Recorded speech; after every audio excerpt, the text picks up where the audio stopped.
Hey friends! Today I'm going to show you how to make a Jubilee cake that's bursting with celebration vibes. Fun, color, and a little bit of magic in every bite. Ready? Let's get started. First, preheat your oven to 350 degrees Fahrenheit. Grab 3 8-inch cake pans and line them with parchment paper. Trust me, this makes life so much easier when it's time to take the cakes out. Now, in a big bowl, whisk together 3 cups of flour, 2½ teaspoons of baking powder, and ½ teaspoon of salt, whisking them together.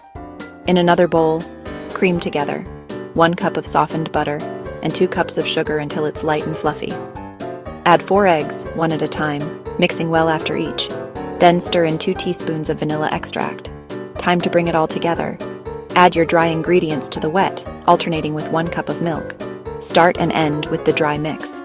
Don't overmix, just until it's smooth and dreamy. Now for the fun part, color.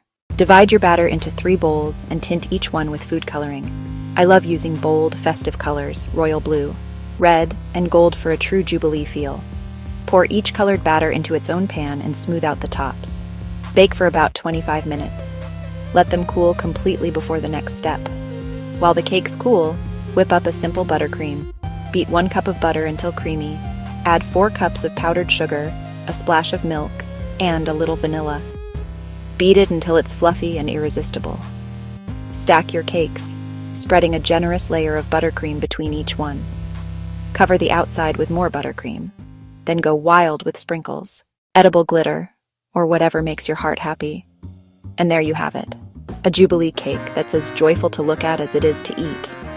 Try it for your next celebration and let me know how it goes. Thanks for baking with me. See you next time.